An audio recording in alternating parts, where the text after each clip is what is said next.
한 가지만 물어보겠습니다. 지금 이 순간 당신 곁에 아무도 없다면 그 사실이 두렵습니까? 아마 대부분 그렇다고 할 겁니다. 혼자라는 단어를 들으면 자연스럽게 외로움, 두려움, 무력함이 따라오니까요. 그런데 말입니다. 수십 년간 노인 복지 현장에서 일해온 사람들, 수백 명의 마지막 순간을 곁에서 지켜본 전문가들이 하나같이 입을 모아 하는 말이 있습니다. 혼자 죽는 것보다 준비 없이 죽는 것이 훨씬 더 비참하다. 충격적이지 않습니까? 우리는 지금껏 혼자 죽는 게 제일 무섭다고 생각해 왔는데 정작 현장을 지킨 사람들은 전혀 다른 말을 하고 있습니다. 지금 한국 사회는 빠르게 변하고 있습니다. 1인 노년 가구가 폭발적으로 늘고 있고 노벨 경제학상을 받은 앵거스 디터는 이미 오래전에 경고했습니다. 미래는 혼자 사는 시대가 된다. 그 예언은 이제 예언이 아니라 우리가 살고 있는 현실이 됐습니다.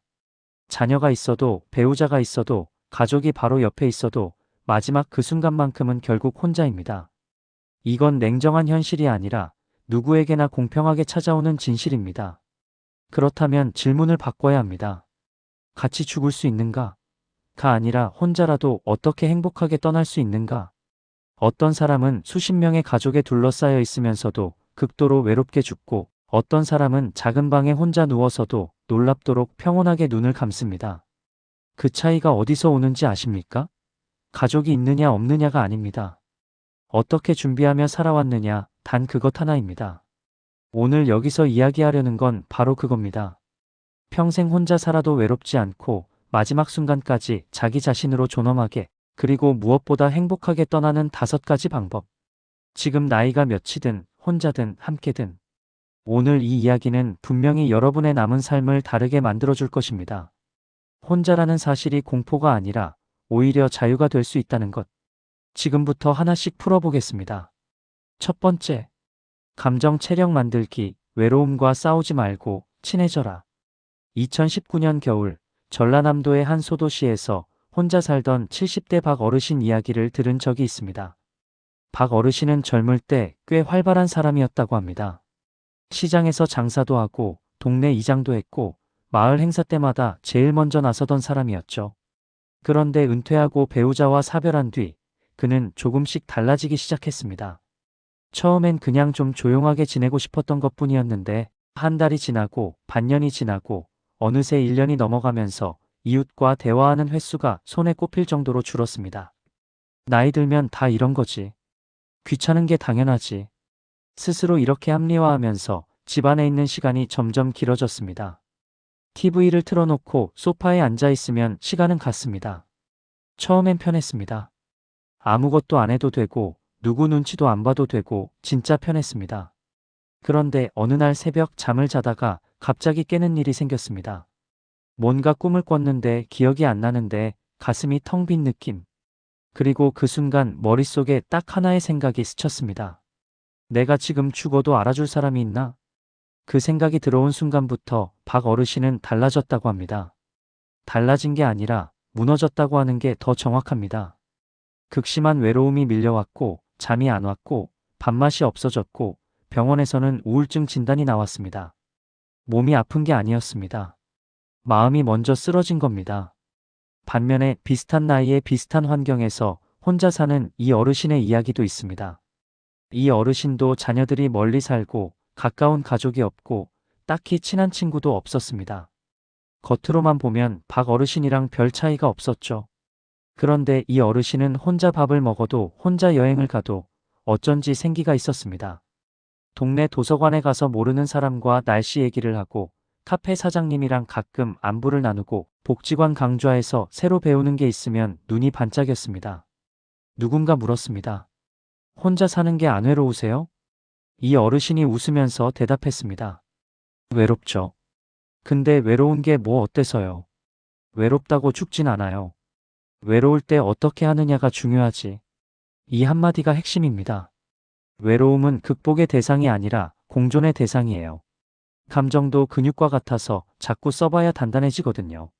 내 감정에 휘둘리지 않는 힘, 그게 바로 노년의 가장 큰 자산인 감정 체력입니다. 심리학자들이 오랫동안 연구한 결과가 있습니다. 외로움은 없애야 할 감정이 아니라 관리할 수 있는 감정이다. 외로움을 없애는 게 목적이 아니라 외로움과 함께 살아갈 수 있는 사람이 되는 것이 목표입니다. 하버드 대학교에서 수십 년에 걸쳐 진행한 성인 발달 연구에서도 흥미로운 결과가 나왔습니다. 인간이 느끼는 정서적 안정은 반드시 깊은 관계에서 오지 않는다는 겁니다.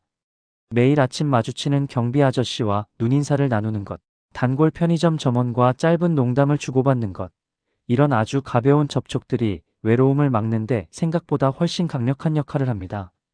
그렇다면 감정 체력은 어떻게 기릅니까?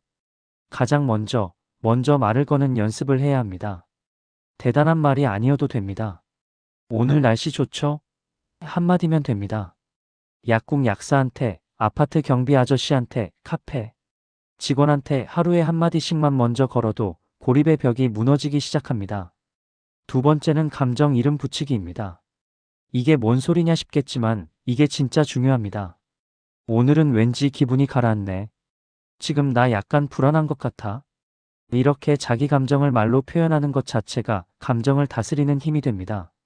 감정에 이름을 붙이면 감정에 끌려다니는 게 아니라 감정을 보게 됩니다. 세 번째는 감정 기록입니다. 일기 같은 거창한 거 말고요. 오늘 기뻤던 순간 하나, 서운했던 순간 하나, 감사했던 순간 하나, 딱 3줄. 이걸 꾸준히 쓰다 보면 자기 자신과 연결되는 감각이 생깁니다. 나 혼자 있어도 내가 나를 알아봐주는 느낌. 이게 외로움을 버텨내는 힘입니다. 마지막으로 가장 강력한 조합이 있습니다. 취미와 사람을 엮는 것. 취미만 있으면 비어있고 사람만 있으면 공허합니다. 그런데 취미를 함께하는 사람이 생기면 독서 모임이든 동네 걷기 모임이든 그림 강좌든 그 조합에서 진짜 생기가 나옵니다. 혼자 산다는 건 외로움을 피할 수 없다는 뜻이지 외로움에 잡아먹혀야 한다는 뜻이 아닙니다. 외로움과 친구가 되면 혼자인 시간이 고통이 아니라 나를 깊어지게 하는 시간이 됩니다. 두 번째, 건강관리 80%만 해도 삶이 완전히 달라진다. 1990년대 초반 한 시골 마을에 두 할머니가 살았습니다. 둘 다 70대, 둘 다 혼자였습니다. 겉으로 보면 비슷한 처지였죠. 그런데 30년이 지난 지금 두 사람의 상황은 하늘과 땅 차이입니다. 최 씨 할머니는 지금 90대 초반인데도 스스로 밥을 해먹고 동네 마트에 걸어서 장을 보고 혼자 버스 타고 병원에 다닙니다. 누군가의 도움 없이 자기 일상을 혼자 꾸립니다. 비결이 뭐냐고 물으면 이 할머니는 웃으면서 이렇게 말합니다. 별거 없어. 그냥 걸었어. 매일 조금씩. 70대 초반부터 매일 30분 걷기. 특별한 식이요법도 없었고 비싼 건강식품도 없었고 유명한 피트니스 센터도 다니지 않았습니다. 그냥 날마다 30분을 걸었고 1년에 2번 정기검진을 빠지지 않고 받았습니다. 그게 전부였습니다. 김씨 할머니는 달랐습니다. 내일 하면 되지. 나이 들면 아픈 게 당연하지. 이 말을 입에 달고 살았습니다. 몸에서 신호가 와도 대수롭지 않게 넘겼고 병원 가는 걸 귀찮아했고 운동은 시작도 하지 않았습니다. 60대 중반부터 고혈압, 당뇨, 관절염이 겹쳐왔고 지금은 혼자 일어나는 것도 힘든 상태입니다. 모든 일상을 누군가의 도움에 의존하고 있습니다. 기억하세요. 노년의 건강은 단순히 오래 사는 것이 목적이 아니에요. 내 품격을 내 손으로 지키는 것이 진짜 목적입니다. 남의 손에 내 몸을 맡기는 순간 나의 자유와 존엄은 조금씩 사라질 수밖에 없으니까요. 두 사람의 차이는 타고난 체력이 아닙니다. 유전자도 아닙니다. 선택이었습니다. 매일 작은 선택을 어떻게 했느냐의 차이였습니다. 노년에 가장 무서운 게 뭔지 아십니까? 돈이 없어서가 아닙니다. 가족이 없어서도 아닙니다.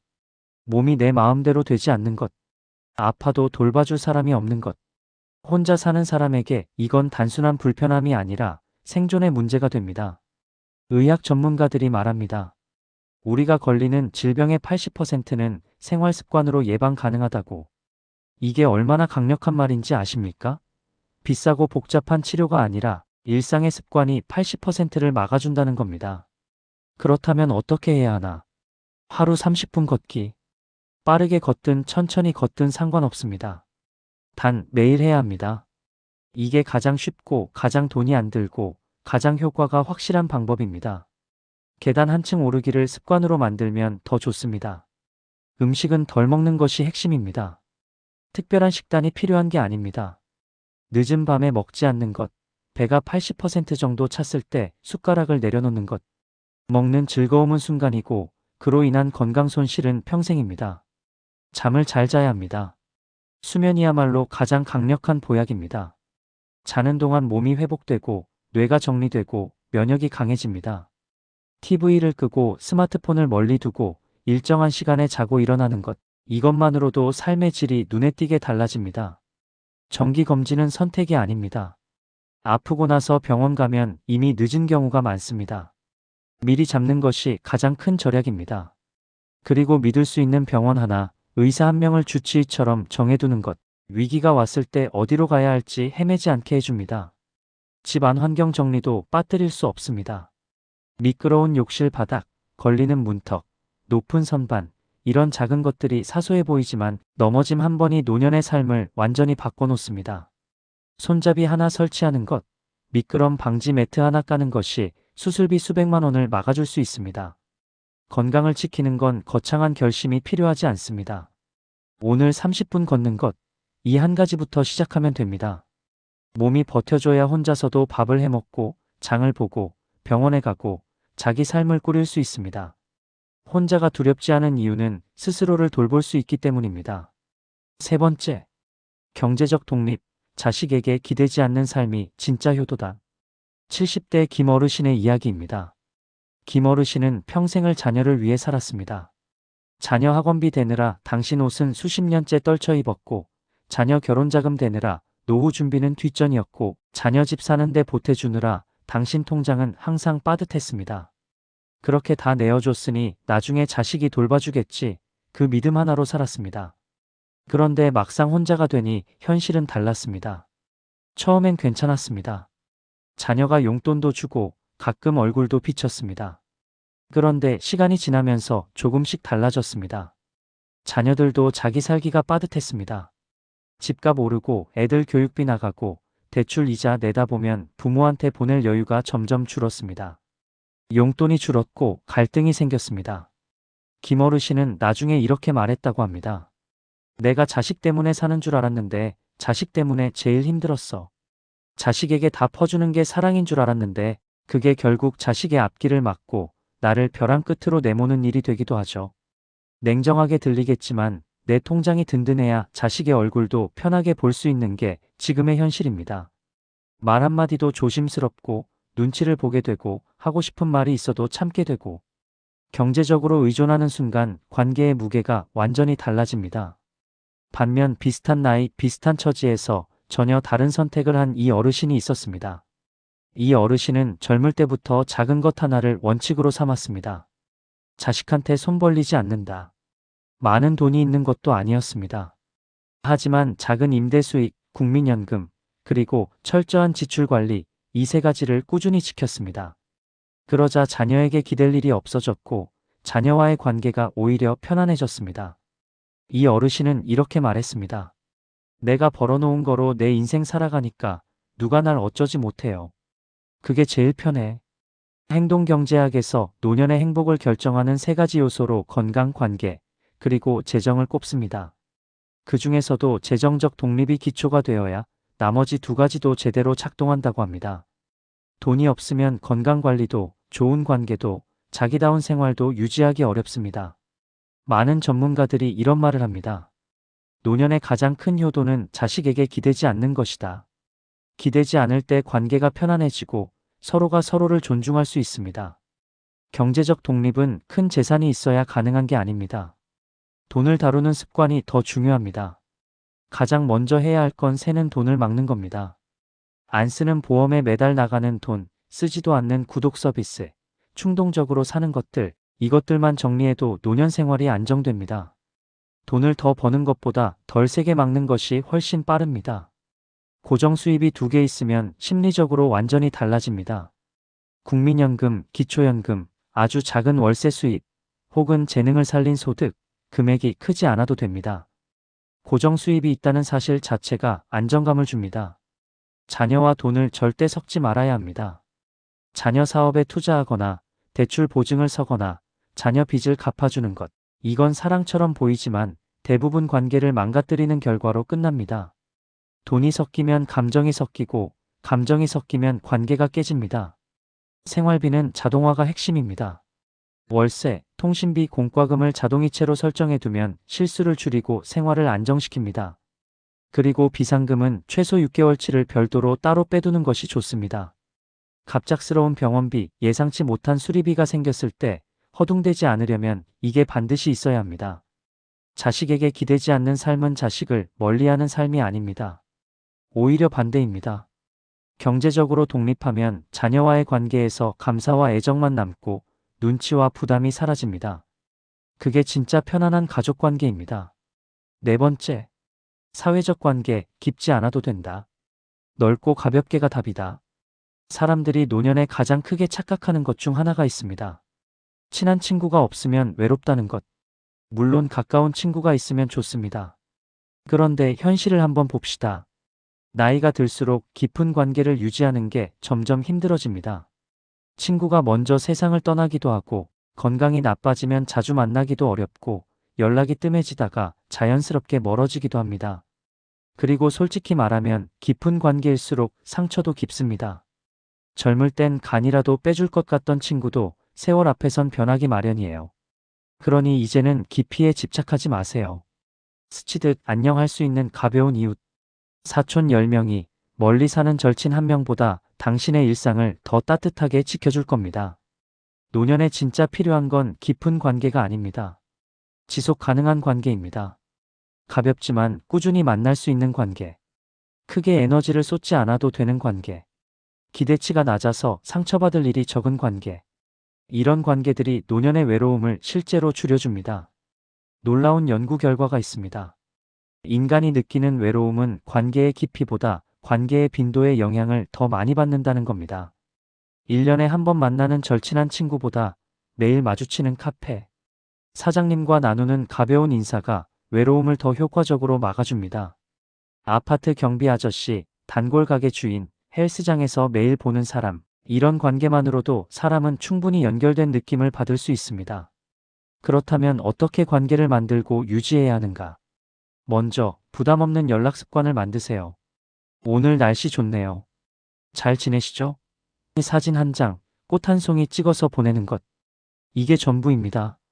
대단한 내용이 없어도 됩니다. 이런 가벼운 접촉이 관계를 오래 이어가게 합니다. 목적이 있는 모임에 나가는 것도 효과적입니다. 동네 독서 모임, 취미 동호회, 실버 헬스센터, 봉사활동, 함께하는 활동이 있으면 관계가 자연스럽게 유지됩니다. 만남 자체가 목적인 관계보다 뭔가를 같이 하는 관계가 훨씬 오래갑니다. 그리고 이게 정말 중요한데 독성 관계를 정리해야 합니다. 노년의 행복을 갉아먹는 관계들이 있습니다. 만날 때마다 돈 이야기가 나오는 사람, 감정을 쏟아붓기만 하고 채워주는 건 없는 사람, 불평과 원망만 가득한 사람. 관계는 추가하는 것보다 정리하는 것이 더 어렵고 더 중요합니다. 좋은 사람의 기준을 너무 높게 잡지 마세요. 착한 사람이 아니어도 됩니다. 내 시간을 존중해주는 사람, 나를 평가하지 않는 사람, 의존하지 않는 사람, 이 정도면 충분합니다. 연구에서 사회적 연결이 많을수록 실제로 사망률이 낮아진다는 결과가 반복해서 나옵니다. 외로움은 단순한 감정이 아니라 신체 건강에도 직접적인 영향을 미칩니다. 그리고 한 가지 더. 외로운 사람들이 공통적으로 하는 착각이 있습니다. 누군가 나를 먼저 챙겨주길 기다리는 것. 그런데 현실은 반대입니다. 내가 먼저 마음을 열어야 사람이 다가옵니다. 가벼운 미소, 짧은 인사, 작은 대화 한마디, 이 작은 용기가 인생을 바꿉니다. 노년의 관계는 깊을 필요 없습니다. 얕지만 넓게, 가볍지만 꾸준히, 이것이 혼자 살아도 따뜻하게 사는 방법입니다. 5번째, 떠날 준비를 미리 해두기, 준비된 죽음이 존엄을 지킨다. 마지막으로 가장 중요한 이야기를 하겠습니다. 우리 대부분은 죽음을 이야기하는 것 자체를 불편해합니다. 한국 사회에서 죽음은 말하면 안 되는 것, 피해야 하는 것처럼 취급받습니다. 그런데 실제로 노인 복지 현장에서 수십 년을 일한 사람들이 가장 많이 하는 말이 있습니다. 준비 없이 맞이하는 마지막이 가장 비참합니다. 준비가 없으면 어떻게 되는가? 환자는 의식이 없는데 가족들이 병원에서 싸웁니다. 연명 치료를 할 것인가 말 것인가를 두고 형제들이 갈라집니다. 어디에 있는 통장인지, 어떤 보험이 있는지, 재산은 어떻게 되는지 아무것도 정리되어 있지 않아서 남은 사람들이 수습하느라 힘을 씁니다. 그리고 정작 떠난 사람은 본인이 원하는 방식으로 마지막을 맞이하지 못합니다. 반대로 미리 준비한 사람의 마지막은 다릅니다. 본인이 원하는 의료 처치를 문서로 남겨뒀기 때문에 가족이 고민할 필요가 없습니다. 재산이 정리되어 있어서 남은 사람들이 혼란을 겪지 않습니다. 미안했던 사람과 화해를 했고 고마웠던 사람에게 감사를 전했습니다. 집도 물건도 정리되어 있어서 마음이 가볍습니다. 그렇게 준비된 사람은 무서움이 아니라 평온함 속에서 눈을 감습니다. 죽음을 준비하는 건 죽음을 앞당기는 게 아닙니다. 남은 시간을 더 잘 살기 위한 준비입니다. 가장 먼저 해야 할 것은 의료적 준비입니다.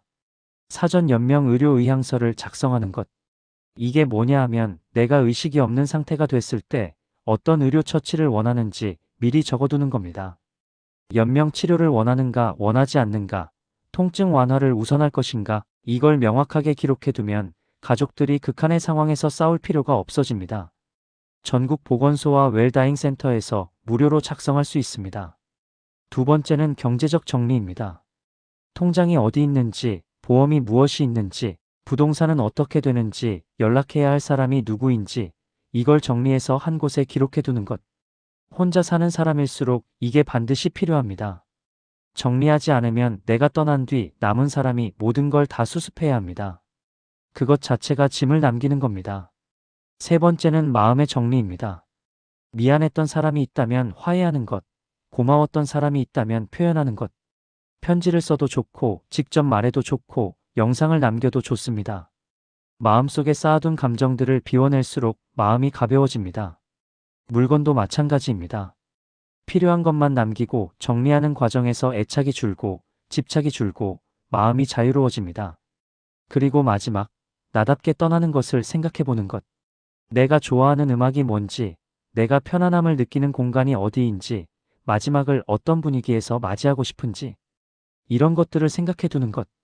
평생 누군가의 기대에 맞춰 살아왔다면 마지막만큼은 온전히 나답게 떠나는 것이 진정한 존엄입니다. 내가 떠난 자리를 다른 사람이 치우게 하지 마세요. 내 물건, 내 마음, 내 돈을 내 의지로 정리하는 것. 그것이 세상에 남기는 마지막 예의이자 내가 나에게 줄 수 있는 최고의 선물입니다. 죽음을 준비한 사람들에게 공통적으로 나타나는 변화가 있습니다. 불안이 줄어들고 현재에 집중하게 되고 남은 시간이 훨씬 소중해지고 관계가 정리되고 후회가 줄어듭니다. 역설적이게도 죽음을 준비할수록 삶이 단단해지고 오늘이 더 선명해집니다. 떠날 준비를 미리 해두는 것. 이건 무서운 일이 아닙니다. 남은 삶을 위한 가장 현명한 투자입니다. 마무리, 혼자라도 괜찮다. 준비된 사람은 다르게 떠난다. 오늘 5가지 이야기를 했습니다. 지금 이 이야기를 들으며 아직 멀었지 싶으신가요? 하지만 준비된 자에게 미래는 자유이고 준비되지 않은 자에게 미래는 형벌입니다. 오늘부터라도 이 5가지 중 딱 한 가지만 먼저 시작해보세요. 첫 번째, 감정 체력. 외로움과 싸우려 하지 말고 친해지는 법을 배우는 것. 외로운 시간을 두려워하지 않고 나와 연결되는 시간으로 만드는 것. 혼자 있는 시간을 즐길 수 있는 사람이 강한 사람입니다. 두 번째, 건강관리. 완벽할 필요 없습니다. 80%만 해도 삶이 달라집니다. 오늘 30분 걷는 것, 그 한 가지부터 시작하는 것. 세 번째, 경제적 독립. 자식에게 기대지 않는 것이 진짜 효도입니다. 지출을 관리하고 고정 수입을 만들고 자녀와 돈을 섞지 않는 것. 경제적으로 서 있는 사람은 관계에서도 당당합니다. 네 번째, 사회적 관계. 깊지 않아도 됩니다. 얕지만 꾸준한 관계, 부담 없이 오래가는 관계가 외로움을 막아줍니다. 내가 먼저 마음을 여는 것에서 시작합니다. 다섯 번째, 떠날 준비. 죽음을 이야기하는 것이 슬픔이 아니라 마지막 순간을 내 의지로 선택하는 힘입니다. 의료 의향 기록, 자산 정리, 마음 정리, 나답게 떠나는 것. 혼자 잘 산다는 건 절대 혼자 버티는 것이 아닙니다. 나를 돌보고 작은 연결을 이어가며 스스로의 삶을 선택하는 것. 그게 혼자 살아도 행복하게 죽는 길입니다. 준비된 죽음이 준비된 삶을 만든다는 말, 오늘 꼭 기억하셨으면 합니다. 마지막까지 누군가에게 의존하지 않고 존엄을 잃지 않고 나답게 살아가시길 진심으로 응원합니다.